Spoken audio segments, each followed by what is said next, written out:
Hello दोस्तों, स्वागत है हमारे नए वीडियो में। आज के वीडियो में हम लोग एक रोमांटिक ड्रामा मूवी को एक्सप्लेन करने वाले हैं। इस मूवी का नाम है चाइनीज घोस्ट स्टोरी, जिसे 1990 में रिलीज किया गया था। इस मूवी की कहानी में हम लोग 3 बहनों को देखेंगे। इनमें से बड़ी बहन को एक आदमी से प्यार हो जाता है और वो उसके घर में जाकर अपनी हवस मिटाती है।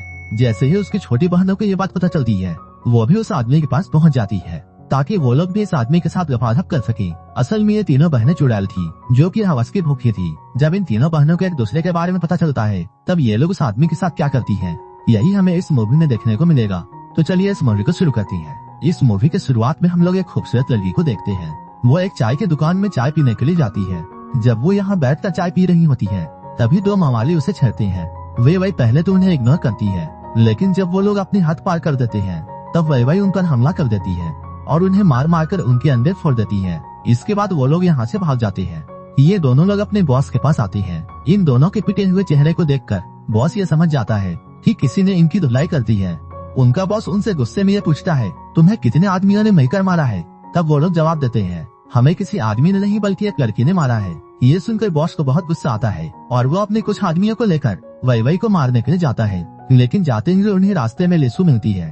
वो लोग लिसु से वही का पता पूछते हैं। लिसु इन लोगों से कहती है, मैं उसकी बड़ी बहन हूँ और उसने जो भी कुछ गलती की है मैं उसकी भरपाई कर दूंगी। बॉस पूछता है, तुम भरपाई कैसे करोगी? तब लिसु उससे कहती है, मैं अपनी अदाओं से तुम्हारे गुस्से को ठंडा कर सकती हूँ। लिसु की यह बात सुनकर सभी लोग एक लाइन में लग जाते हैं ताकि वो लोग लिसु के जिस्म के जलवे देख सके। इस पर लिसु इनसे कहती है, मैं तुम पांचों को अकेली नहीं संभाल सकती हूँ, इसलिए मैं अपनी सहेलियों को बुला लेती हूँ। जैसे ही लिसु की सहेलियां यहाँ आती हैं, ये पांचों लोग उन्हें देखकर बहुत खुश होते हैं। ये लोग एक एक लड़की को उठाकर जंगल में मंगल करने के लिए चले जाते हैं। लेकिन जब ये मवाली उन लड़कियों के साथ संबंध बना रहे होते हैं, तभी वो लोग ये देखते हैं ये सारी लड़कियां भयानक मूर्तियों में बदल जाती हैं। ये देखकर ये लोग बहुत डर जाते हैं और यहाँ से भाग जाते हैं। उन्हें यहाँ से भागता हुआ देखकर वैवई और उसकी बड़ी बहन बहुत खुश होती है। कुछ देर के बाद इनकी बड़ी बहन कामदेव के मंदिर में जाती है। यहाँ आकर वो कामदेव की पूजा करती है। जब वो यहाँ से पूजा करके बाहर जा रही थी, तभी उसके पास एक साधु आता है और वो उससे उसका नाम पूछता है, जिस पर वो कहती है वो अजनबियों को अपना नाम नहीं बताती है और वो यहाँ से मुड़कर अपने घर जाने लगती है। वो जंगल के रास्ते से होते हुए अपने घर जा रही थी, तभी वो मंदिर वाला साधु फिर से उसके सामने आ जाता है।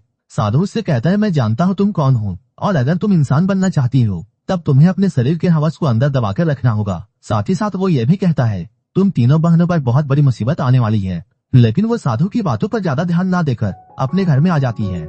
घर आकर वो अपनी बहनों को साधु के बारे में बताती है। ये लोग एक दूसरे से बातें कर ही रहे होते हैं, तभी इनकी पड़ोसन मिस वोंग यहाँ आती है। वो यहाँ आते ही तीनों बहनों को गालियाँ देना शुरू कर देती है। असल में वो तीनों बहनों की खूबसूरती से बहुत जलती थी और उसे ऐसा लगता था जैसे ये तीनों बहनें मिस्टर वोंग को अपनी खूबसूरती के जाल में फंसा लेंगी, जबकि ऐसा कुछ भी नहीं था। मिसेज वोंग जब अपने घर में आती है, तब वो अपने पति से भी झगड़ा करती है और वो तीनों बहनों से अपने पति को दूर रहने के लिए कहती है। इधर हम लोग इन तीनों को देखते हैं। ये लोग अपने देवता के सामने बैठकर ध्यान कर रही होती हैं, लेकिन ध्यान करते हुए इनके दिमाग में मर्दों का ख्याल आने लगता है और ये लोग अपनी हवस मिटाने के बारे में सोचती हैं, जिसके कारण ये लोग ध्यान नहीं लगा पाती हैं।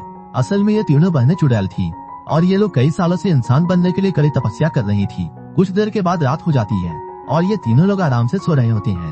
तभी इनमें से सबसे छोटी बहन जल जाती है, क्योंकि उसे बहुत बुरे सपने आ रहे थे। इसके बाद वो बाहर घूमने के लिए जाती है, लेकिन जब वो बाहर आती है तब वो देखती है लिसु खुले में ही नहा रही है और वो साथ ही साथ अपने अंगों को भी सहला रही थी। लिसु की खूबसूरती और उसके भीगे बदन को देखकर वैवई को भी फीलिंग्स आने लगती है। तभी वैवई भी लिसु के पास पहुंचती है और वो भी उसके साथ नहाने लगती है। तभी इनकी बड़ी बहन की नींद खुल जाती है और वो अपनी बहनों को यहाँ नहीं पाती है। जब वो बाहर निकल कर देखती है, अब वो इन दोनों को साथ में नहाता हुआ देखती है। इन दोनों को ऐसा करता हुआ देखकर वो भी गर्म हो जाती है, लेकिन वो अपने हवस को दबा लेती है, क्योंकि उसे जल्दी से जल्दी इंसान बनना था। अगले दिन इनमें से बड़ी बहन जंगल में जाती है और वो देखती है कुछ बदमाश एक आदमी का पीछा कर रही हैं। तभी वो यहाँ आकर सभी बदमाशों को अपनी शक्तियों से मारती है और उन्हें यहाँ से भगाकर उस आदमी की जान बचा लेती है। इस आदमी का नाम जॉन था।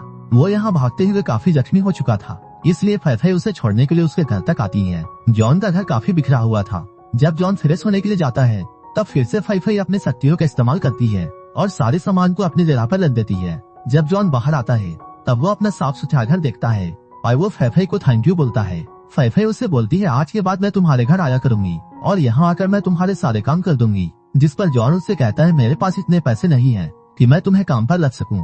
उसकी बात सुनकर फैफे उससे कहती है, मुझे पैसों की कोई भी जरूरत नहीं, मैं तो बस तुम्हारी मदद करना चाहती हूँ। फैफे अब जॉन को पसंद करती थी, इसलिए वो उसके सारे काम करना चाहती थी।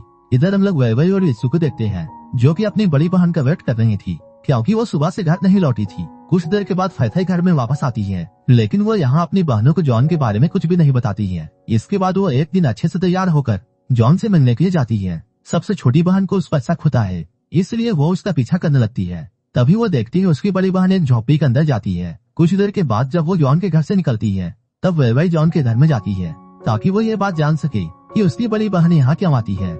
जॉनी यहाँ बाथरूम में नहा रहा होता है। वैवई उसे अचानक देख लेती है और उसे देखकर बहुत घबरा जाती है। जब जॉन इतनी देर उस पर पड़ती है, तब वो उसे भला बुरा कहकर अपने घर से भगा देता है। जिसके बाद वैवई रोते हुए अपने घर में आती है। उसे रोता हुआ देखकर यीशु उससे कारण पूछती है। इसके बाद वैवई यीशु को जॉन के बारे में सब कुछ बताती है।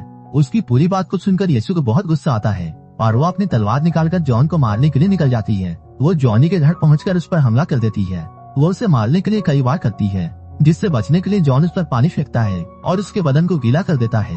जैसे ही जॉन यीशु के भीगे हुए कपड़ों को देखता है, उसकी हवस जाग जाती है। वहीं इधर यीशु कब से ये सब चाह रही थी। इसके बाद ये दोनों करीब आते हैं और एक दूसरे को नोचकर और दांत काटकर खूब प्यार करती हैं। धपाधप करने के बाद जब यीशु घर में आती है, तब वैवई जॉन के बारे में उससे पूछती है।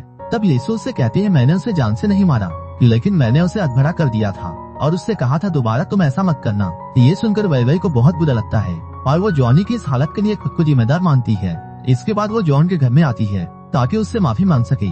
वो जॉन के शरीर पर जख्म देखती है और उन्हें देखकर बहुत उदास होती है, लेकिन ये सब तो यीशु का प्यार का निशान था। जॉन भी यहाँ वैवई को कुछ भी नहीं बताता है। वैवई को यहाँ बहुत बुरा लग रहा था, इसलिए वो अपनी गलती का भरपाई करने के लिए जॉन को अपना शरीर सौंप देती है। वैवई की खूबसूरती को देखकर जॉन का हवस फिर से जाग जाता है और वो उसके साथ भी भयंकर धपाधप करता है।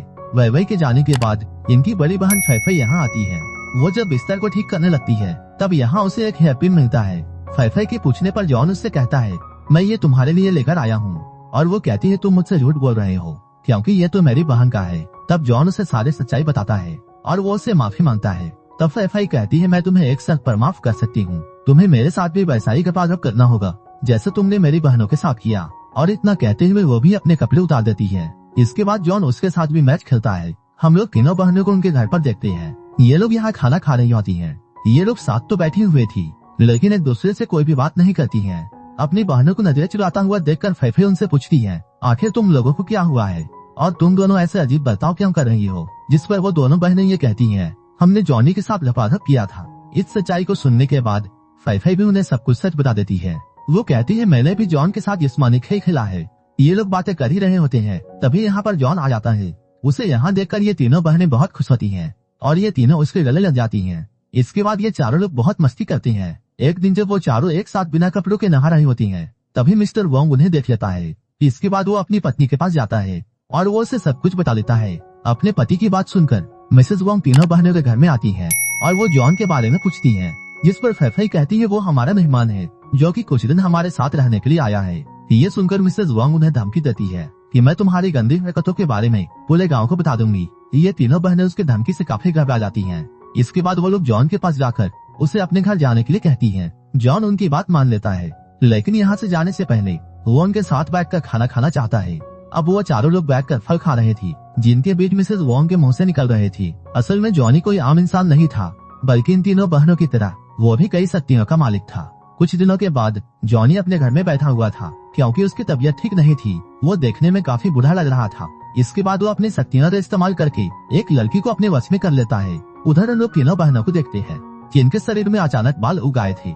फैफई को ऐसा लगता है जैसे ये सब जॉनी के साथ सोने की वजह से हो रहा है। ये तीनों बहनें बहुत घबरा रही थी, क्योंकि वो लोग ऐसे में इंसान नहीं बन सकते थे। कुछ देर के बाद तीनों बहनें जॉनी से बात करने के लिए उसके घर में जाती हैं। जॉनी इस वक्त बाथरूम में होता है और अंदर से अजीब सी आवाजें आ रही थी। जब तीनों बहनें बाथरूम में देखती हैं, तब सामने का सीन देखकर ये तीनों बहुत डर जाती हैं और उनकी आंखें खुली की खुली रह जाती हैं, क्योंकि जॉन एक भयानक शैतान में बदल चुका था और वो उस लड़की को जिंदा खा रहा था, जिसे उसने अपने बस में किया था।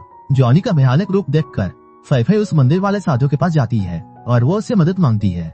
साधु उससे कहता है, मैंने तो तुम्हें पहले ही कहा था कि तुम्हें अपने हवस को दबाकर रखना है, लेकिन तुम ऐसा नहीं कर पाई। जब फैफई उसे और भी रिक्वेस्ट करती है, तब साधु से जॉन से छुटकारा पाने का उपाय बताता है। इसके बाद ये तीनों बहनें घर में आकर जॉनी का एक पुतला बनाकर उस पर काला जादू करती हैं। इस जादू का जॉनी पर जल्दी असर होने लगता है, जॉनी भी अपनी शक्तियों का इस्तेमाल करके ये समझ जाता है कि उसके साथ ये सब क्या हो रहा है और कौन उस पर काला जादू कर रहा है। इसके बाद वो तुरंत यहाँ पहुँच जाता है और इन तीनों बहनों से लड़ाई करता है। इसके बाद वो इन तीनों को अपने वश में कर लेता है। जैसे ही वो लोग इसके वश में आती है, ये तीनों अपने कपड़े उतार देती है। लेकिन तभी अचानक साधु यहाँ आ जाता है और वो इन तीनों बहनों को जॉन के जादू से आजाद करता है। आखिर में साधु अपने शक्तियों का इस्तेमाल करके जॉन को मार देता है। इसके बाद इन तीनों बहनों को अपने किए का पछतावा होता है। असल में जॉनी एक बूढ़ा राक्षस था जो कि लड़कियों के साथ संबंध बनाकर जवान और तंदुरुस्त रहता था। जहाँ कहीं भी लड़कियों की हवस जागती थी, जॉनी वहाँ पहुँच जाता था। अगर आपको ये मूवी अच्छी लगी हो तब एक लाइक जरूर कर देना और ऐसे ही वीडियोस के लिए मेरे चैनल जरूर सब्सक्राइब कर लेना। तो मिलते हैं हमारे नेक्स्ट वीडियो में।